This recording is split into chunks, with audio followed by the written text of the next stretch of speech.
আয়ারল্যান্ডকে batting bowling দুই দিক থেকেই ধরাশায়ী করল লাল সবুজ প্রতিনিধিরা। বল হাতে শেখ মাহাদি নৈপুণ্য দেখানোর পর ব্যাট হাতে দায়িত্বশীলতার পরিচয় দেন সবাই।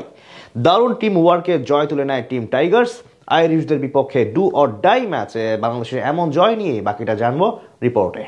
সিরিজের অঘোষিত ফাইনাল, যারা জিতবে তারাই নিবে শিরোপা। সেই গুরুত্বপূর্ণ ম্যাচে আজ চট্টগ্রামে মুখোমুখি হয় বাংলাদেশ এবং আয়ারল্যান্ড। ম্যাচ জয়ের হিসাব নিকাশ বাদ দিয়ে এদিন টানা তৃতীয়বারের মতো টস ভাগ্যে জয়ী হন আইরিশ অধিনায়ক পল স্টার্লিং। ফলাফল বরাবরের মতো আজকেও সিদ্ধান্ত নেন আগে ব্যাট করার। টাইগার একাদশে আসে মোট 3 পরিবর্তন। ওপেনিংয়ে নেমে প্রথম ওভারেই শেখ মাহাদির বিপক্ষে 13 রান তোলেন স্টার্লিং।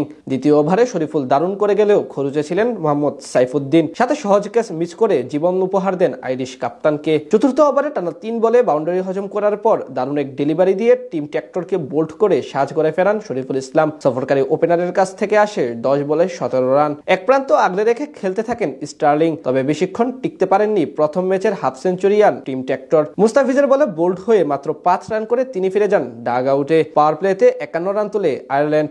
নিজের স্পেলের দ্বিতীয় ওভার করতে এসে প্রথম ডেলিভারিতেই এলবিডব্লিউর ফাঁদে ফেলে লরকান টাকারকে আউট করেন শেখ মাহাদি। 3 উইকেট হারিয়ে বড়সড় চাপে পড়ে যায় সফরকারীরা। এরপর বাকি গল্পের নায়ক রিশাদ হোসেন 16 বলে 9 রান করা কার্টিস ক্যাম্পারকে বোল্ড করে উইকেটের খাতা খোলেন এই লেগ স্পিনার। এক প্রান্ত ধরে রেখে দারুণ খেলতে থাকা পল স্টার্লিংকেও আউট করেন তিনি। এই ব্যাটারের কাছ থেকে আসে 27 বলে 38 রানের মান বাঁচানো ইনিংস।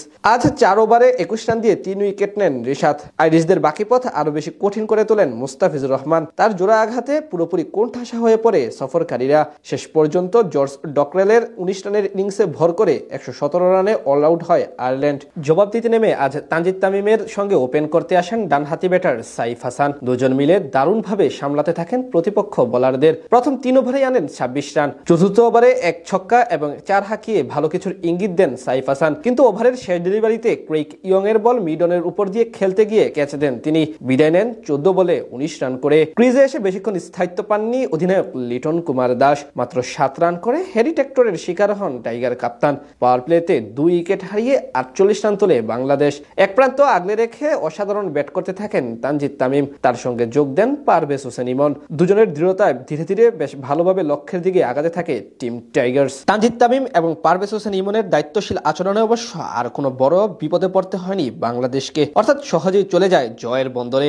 আর এমন জয়ে সিরিজের শিরোপা নিজেদের করে নিল তারা। সাথে জয় নিয়ে শেষ করলো 2025 সাল। এর আগে প্রথম ম্যাচে জয় পেয়েছিল আয়ারল্যান্ড, এরপর দ্বিতীয়টায় জয় পায় বাংলাদেশ। আর এই জয়ের কারণে 2-1 ব্যবধানে সিরিজ এখন বাংলাদেশের ঘরে। সিরিজের অঘোষিত ফাইনাল, যারা জিতবে তারাই নিবে শিরোপা। সেই গুরুত্বপূর্ণ ম্যাচে আজ চট্টগ্রামে মুখোমুখি হয় বাংলাদেশ এবং আয়ারল্যান্ড।